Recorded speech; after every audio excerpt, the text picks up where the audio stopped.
जो दिल में कुछ कर गुजरने की अगर तमन्ना हो तो सब कुछ किया जा सकता है। तो आज हम पहुंचे हैं कल्पना कला केंद्र में और बच्चों से जानेंगे। दरअसल 26 जनवरी आने वाली है। देश के किसान जो दिल्ली के अलग अलग बॉर्डर हैं वहाँ पर बैठे हैं।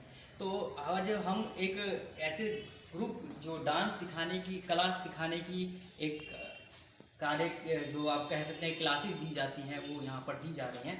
तो हमारे साथ कुछ छात्र हैं इसी तरीके के जो यहाँ कथक सीख रहे हैं और क्या आखिर ऐसा कुछ क्या सीख रहे हैं जो देश हित के लिए हो। तो हम यहाँ पहुँचे तो हमें जानकारी यहाँ पर दी गई है कि तिरंगे को लेकर कुछ अहम यहाँ पर तैयारियाँ चल रही हैं। बच्चे हमारे साथ खड़े हैं, तो किस तरीके की तैयारियां हैं और क्या है, आप क्यों कहना चाह रहे हैं कि तिरंगे को लेकर हम कुछ नया लोगों के सामने कराएंगे। मैंने अक्सर कॉम्पिटिशनों में देखा है कि जो तिरंगा होता है उसे लोग यूज़ करके एज अ प्रॉप नीचे ही रख देते हैं। मतलब उसको कोई देखता नहीं है कि ये हमारे देश का, भारत का पहचान जिसे तिरंगा कहते हैं वो नीचे पड़ा हुआ है। तो हम यही कोशिश करेंगे कि इस बार तिरंगे को सबसे ऊपर रखें और उसको नीचे रख कर उसका अपमान ना करें। तो यहाँ पर जब हम बच्चों से बात कर रहे थे तो हमें ये जानकारी भी दी गई कि यहाँ केबीसी से आए एक छात्रा भी यहाँ पर आई हैं। पिछले कई सालों से वो यहाँ पर सीख रही हैं, ट्रेनिंग ले रही हैं, लेकिन वो जब केबीसी से वापस आई हैं तो उन्होंने एक संकल्प भी लिया है। ये संकल्प वो हालांकि उजागर करने से पहले हिचकिचा जरूर रही थी। उनका इसलिए कहना था कि 26 तारीख को ही इस बात को मैं लोगों के सामने रखूंगी, लोगों को बताऊंगी, या यहाँ पर जो छात्र तैयारियाँ कर रहे हैं उनके सामने रखूंगी। लेकिन हम थोड़ा उनको प्रेशराइज किया और उनसे जान ही लिया आखिर कि ये केबीसी में, आपका नाम क्या है? रुचिका जी, किस कहाँ केबीसी में आए हैं आप और क्या आपने कुछ तो राज खोली दीजिए आज।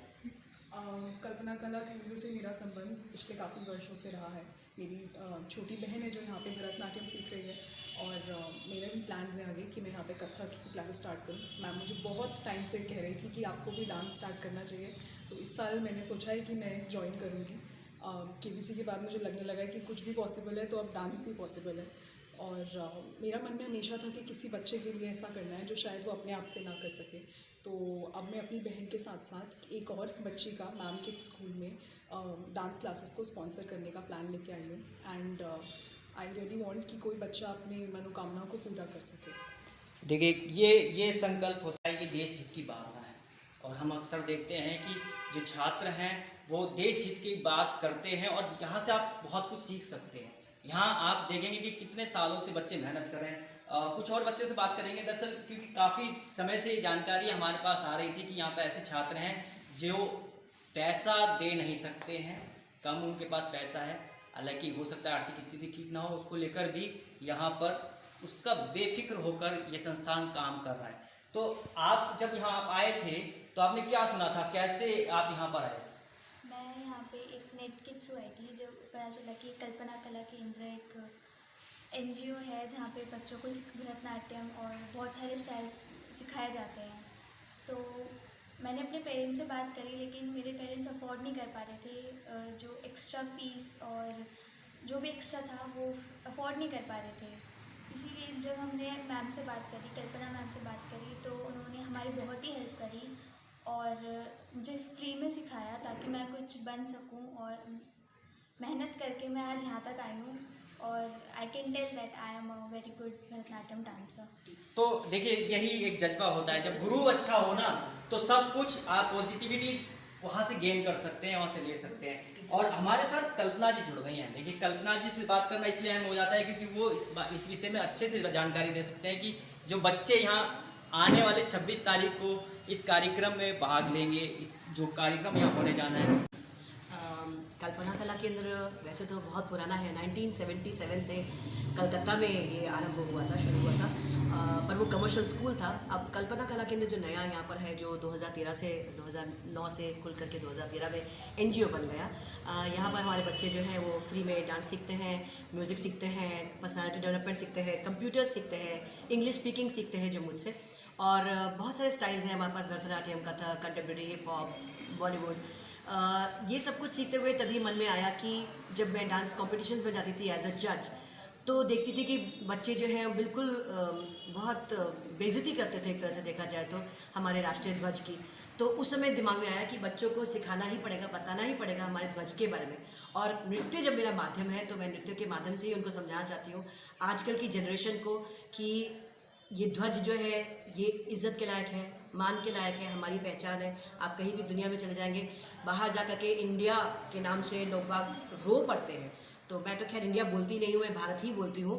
पर बाहर आप उस तिरंगे की जो इज़्ज़त है, मान है, वो आप बाहर जाके देख पाते हैं, पर इस देश में नहीं देख पा रहे हैं। छोटे छोटे बच्चों को यही समझाना है कि उस ध्वज को, हमारे भारतीय संस्कृति को वो इज़्ज़त दें, समझें, जानें, बस यही काम है। और कुछ बच्चों से बात करना चाहेंगे। कल्पना जी से बात करने के दौरान ये भी जानकारी मिल रही है कि कितना बच्चों को ये मोटिवेट कर पाए हैं, क्योंकि बहुत ज़रूरी है आज के समय में कि हमें बच्चों को इस बात जानकारी देना, क्योंकि मात्र 5 रुपये का तिरंगा बाज़ार में मिलता है।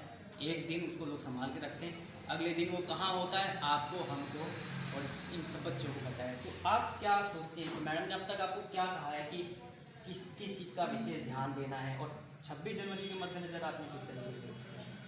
मैम ने यह बताया है कि जो हमारा राष्ट्र ध्वज या तिरंगा है उसका बहुत मान रखना चाहिए। उसके जो भी रंग हैं हमारे, वो बहुत ही ज़्यादा महत्वपूर्ण होता है हमारे लिए।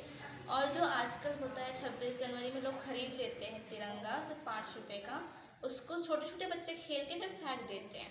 उनको ये समझाना है कि फेंकना नहीं है, उसको संभाल के रखना चाहिए। और डांस में भी बहुत बार देखा जाता है कभी कभी कि उस फ्लैग को एज ए प्रॉम्प्ट लेके फिर नीचे छोड़ दिया जाता है। और तिरंगे में जो कलर्स होते हैं उनके एक सीक्वेंस होता है, उस सीक्वेंस के वे में उनको ना फेंका जा सकता है और ना कुछ किया जा सकता है।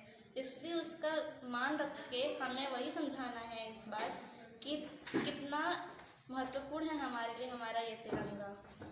तो ये छात्र हैं, ये छात्रों का जज्बा है, और हम आपसे बस इतने ही रिक्वेस्ट करेंगे कि इस बार 26 जनवरी को वो कर दिखाइए जो अब तक नहीं हुआ। अपने तिरंगे का सम्मान करना सीखिए। नोएडा से निशा मांगी।